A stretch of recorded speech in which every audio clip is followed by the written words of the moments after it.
The ancient Americas, lands that stretch from the tapering isthmus of Central America to the majestic Andes Mountains that stretch down the spine of South America and the unforgiving Atacama Desert.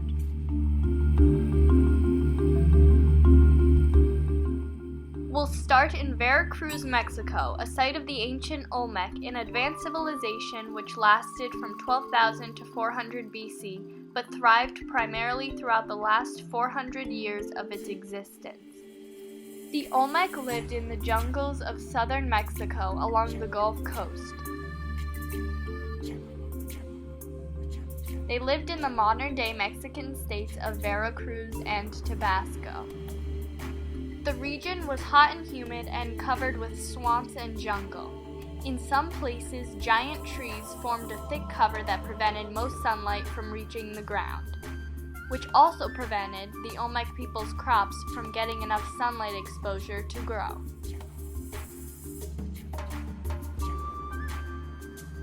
Along with the dense jungles of the Olmec region in Mexico, rainfall inundated rivers and caused severe flooding, which also affected the growth of their crops. The Olmec civilization had abundant deposits of salt, tar, and fine clay used in making pottery. There was also wood and rubber from the rainforest, and the hills to the north also provided hard stone that could produce tools and monuments. These characteristics are some of the factors that made the Olmec advanced and contributed to the rise and success of this ancient civilization. The rivers that surrounded and passed through the region provided transportation for the Olmec people. The floodplains of these rivers also provided fertile land for farming. In about 1860, a worker in southeastern Mexico uncovered a stone sculpture which stood 5 feet tall and weighed 8 tons. The carved head had thick lips, a flat nose, and large oval eyes. The oldest site of the Olmec is San Lorenzo, which dates back to 1150 BC. In San Lorenzo, archaeologists found courtyards, pyramids, and earthen mounds. To the east of San Lorenzo, La Venta was another significant Olmec site, which rose around 900 BC. A high mound of earthen clay could have been the tomb of an Olmec ruler. This mound was called the Great Pyramid, which may have also been the center of the Olmec religion. In fact, experts believe the Olmec prayed to a variety of nature gods. They probably worshipped the jaguar spirit. The Olmec appear to have been wealthy people who directed a big trading network throughout Mesoamerica. Olmec gods traveled as far as Mexico City to the north and Honduras to the south. Raw material, including iron ore and various stones, reached San Lorenzo from faraway places. The trading network helped boost the Olmec economy and spread Olmec influence.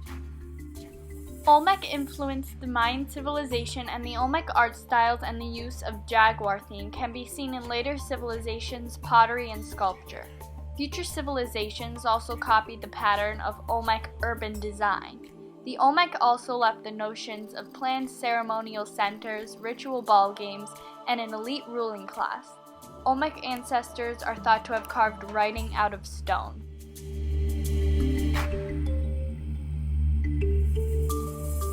The Olmec civilization eventually collapsed. Scholars believe San Lorenzo was destroyed around 900 BC. La Venta may have fallen sometime around 400 BC.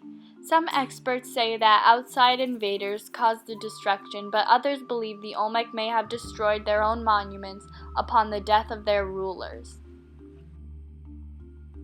People who live in many Olmec sites today have similar problems in the harsh climates of the area. Fertile plains are used for farming, but rainfall inundates the rivers and causes flooding as it did in ancient times. Our second stop is Oaxaca, a site of the ancient Zapotec civilization which lasted from 1000 BC to sometime after AD 600. Oaxaca is a rugged region of mountains and valleys in southwestern Mexico, on the coast of the Pacific Ocean. In the center of the state, 3 valleys meet to form a large open area known as the Oaxaca Valley. The Oaxaca Valley has fertile soil, a mild climate, and rainfall to support agriculture.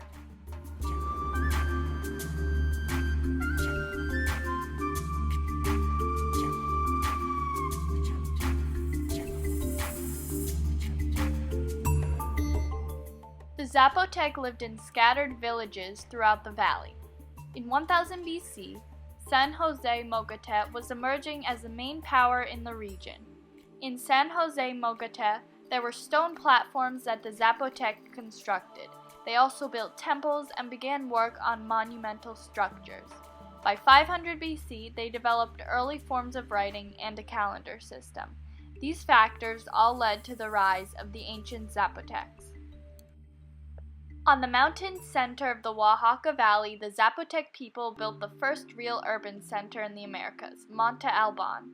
This city grew and prospered over the next several centuries. Monte Alban was at its peak from AD 250 to AD 700. There was a giant plaza paved with stones, towering pyramids, temples, and palaces made out of stone surrounded the plaza. Monte Alban combined ceremonial objects with residential living space. This style influenced the development of future urban centers.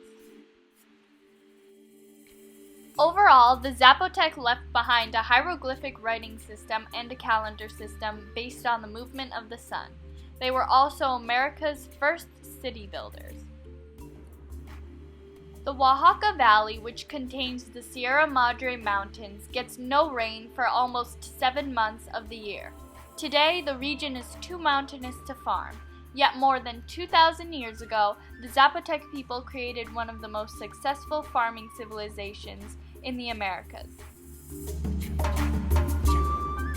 Next, we will travel to Lima, an ancient city that one might know as the capital of Peru, but little might he or she know that it is also just south of the ancient civilization of Chavín.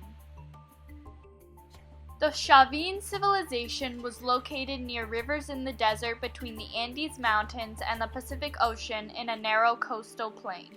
Most of the plain is harsh desert where rain rarely falls, but rivers cross the desert on their path from the mountains to the sea in some places.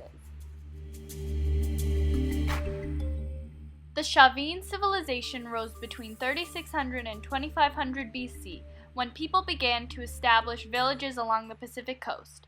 These first people were hunter-gatherers who relied on seafood and small game to survive. Archaeologists have found no evidence of political or economic organization within the culture. Therefore, they have concluded that the Chavín were primarily a religious civilization. Chavín art styles and religious images such as stone carving, pottery, and textiles shows the powerful influence of this culture. The Chavín overall laid the foundation of later civilizations in Peru. Today, the harsh weather conditions of the second highest mountain range in the world, the Andes Mountains, makes it hard for modern civilizations to farm there. However, the rivers that weave throughout the mountains are used as a water source for surrounding villages. Now we'll take a look at the advanced culture of the ancient Nazca people.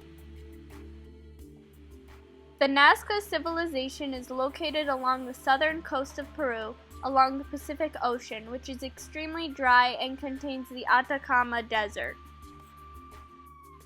We do not know much about the ancient Nazca people, but we do know that they developed extensive irrigation systems, including underground canals that allowed them to farm land. The Nazca are known for their beautiful textiles and pottery.